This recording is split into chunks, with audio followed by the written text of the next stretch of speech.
അവൻ ആളൊരു ചൂടനാ. ഇവനെ പോലെയല്ല, ആളും തരവും നോക്കി പെരുമാറാൻ അറിഞ്ഞൂടാ.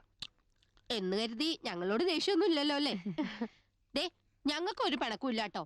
അതുകൊണ്ടല്ലേ ആഹാരം കഴിക്കാൻ നിർബന്ധിച്ചപ്പോ എങ്കി ആയിക്കോട്ടെ എന്ന് പറഞ്ഞത്. എന്തേ മതിയാക്കിയോ?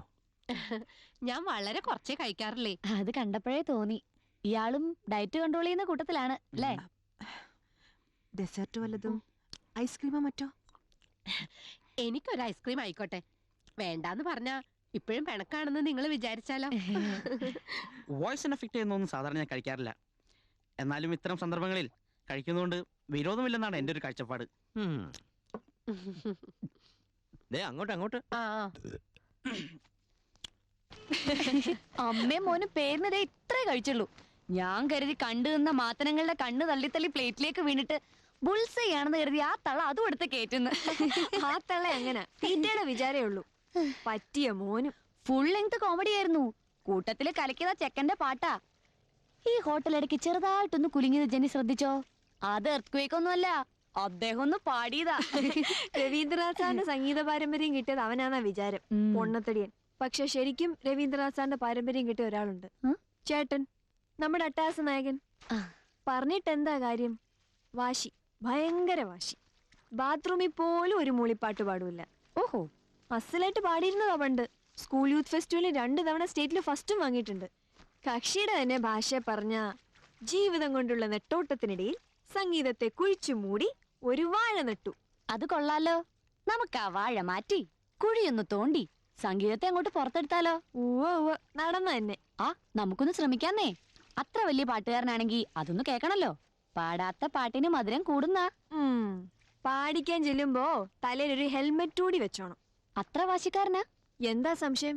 ഈ ഞാൻ വരെ വിചാരിച്ചിട്ട് പറ്റിയിട്ടില്ല. അതെന്താ ഈ ഞാൻ വരെ? അയാടെ ആരാ ഈ ഞാൻ?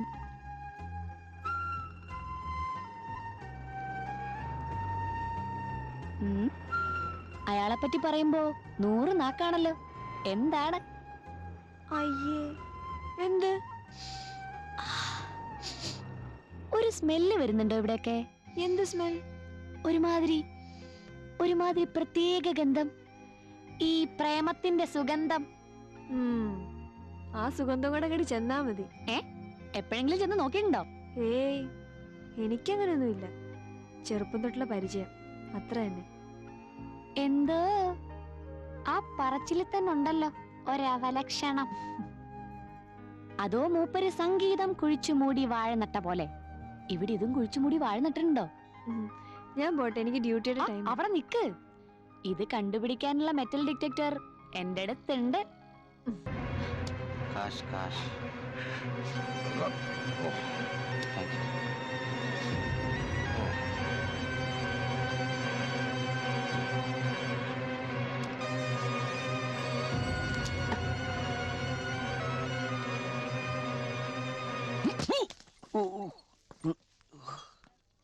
ഹായ് ഗിർഗിറി അപ്പൂപ്പ.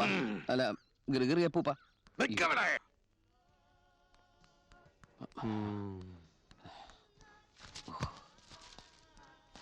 അതിർത്തിയിലേക്ക് നുഴഞ്ഞു കയറാൻ ശ്രമിച്ച ഒരു ഇസ്രായേൽ വൃത്തികെട്ട വൃദ്ധനെ 5 അംഗ സംഘം കല്ലെറിഞ്ഞും വെടിവെച്ചും ശ്വാസം മുട്ടിച്ചും കൊന്നു. അല്ലടാ, മര്യാദയ്ക്ക് നടന്നില്ലെങ്കിൽ ഒരു ഇസ്രായേലുകാരൻ 5 അംഗ സംഘത്തെ കല്ലെറിഞ്ഞും വെടിവെച്ചും ശ്വാസം മുട്ടിച്ചും കൊന്നെന്ന് നാളത്തെ പത്രത്തിൽ വായിക്കേണ്ടി വരും. എന്താണല്ലോ ഗ്രിഗറി? താൻ മിണ്ടരുത്. കണ്ണ് കാണിച്ചും പാട്ട് കൽപ്പിച്ചും പണ്ട് ഇവന്റെ ഫാദർ എന്റെ സാറയെ മയക്കി. അന്നും നിങ്ങളൊക്കെ തന്നെ ആയിരുന്നല്ലോ കൂട്ട്. ഇപ്പൊ ആ ഫാദറിന്റെ ഈ സൺ ഇറങ്ങിയിരിക്കുക എന്റെ ഗ്രാൻഡ് ഡാറ്ററെ മയക്കാൻ. ഇന്നും നിങ്ങളൊക്കെ തന്നെയാണോ കൂട്ട്?